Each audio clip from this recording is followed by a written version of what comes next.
This year, Blend sponsored Inbound, and as a result, we were able to have conversations with hundreds of marketers about all of the successes and challenges and frustrations and opportunities that they see when they think about their business's website. So it was a really, really good opportunity for us to get in front of and face to face with our typical customer and share some of our experience and expertise with them while learning about what's on their mind and how they view their website as marketers, as B2B marketers. The websites that we saw that were good were, broadly speaking, ones that had all of the best practice that we talk about here on Websites Decoded. They had clear, concise messaging that positioned them quickly in the mind of the visitor in terms of what they're offering and who it was for. They had device-appropriate navigation, meaning critical content was easy to discover at desktop resolution via horizontal navigation. It wasn't tucked away behind a burger navigation or something else, unpredictable and unintuitive. They had logically presented, digestible content that was well supported with imagery, social proof, testimonials, and the like. And they had calls to action that were well placed, well signposted, and mutually beneficial to both them and the buyer on the website. So, typically you'd find language like talk to sales as opposed to contact us. Those were what we found on some of the good sites that we saw while we were at Inbound.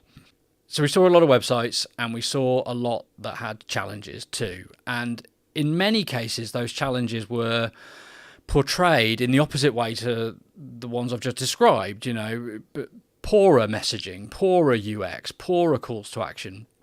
But although there was a great diversity in how that was manifested, it all spoke, and the conversations we had all spoke to a larger issue. And the larger issue was one of how marketers are told and trained to think about their website and who to optimize it for, and how important to place it in the whole marketing strategy when it comes to generating pipeline from an audience of your ideal customers.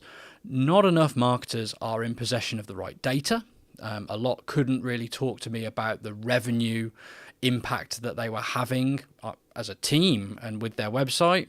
A lot of them couldn't confidently articulate how their website was contributing to the creation of pipeline.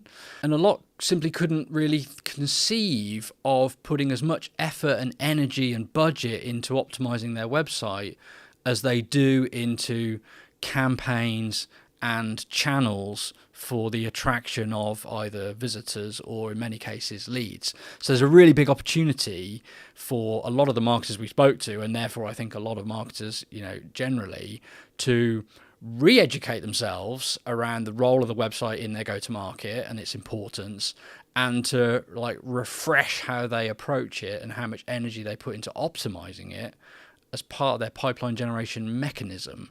And maybe put a little bit of focus, effort and budget into the channels that get people there in the first place. Tactically speaking, the most common mistakes or issues we saw are the ones that we see most commonly everywhere. So, for example, homepage hero messaging that contains no hint of your value proposition, no mention of what you do or who it's for, more focused on your brand or your strapline, or just fluffy nonsense that doesn't say anything really, was present on a lot of the sites we looked at, and it's a huge opportunity to very quickly make an impact. The imagery that supports the homepage hero message is equally important. We saw lots of websites with no product or software in sight, or even imagery that alluded to the context, the sector or the solution that we're talking about. So, very vague. Stock photography, lifestyle photography, doesn't mean a lot to buyers. Saw that on lots of websites too. Issues with navigation were common too, whether that was, inappropriate format for the presentation, so burger menus on desktop or vertical menus when they should be horizontal. But also the choice of language and content in navigation is a common misstep that's being made. So, those key navigational menu items, the language that you use there is really important for the overall user experience. And we see a lot of people, shirking logical language, products, services, solutions, in favor of stuff that is more warm and fuzzy, but ultimately doesn't help buyers navigate the site with ease.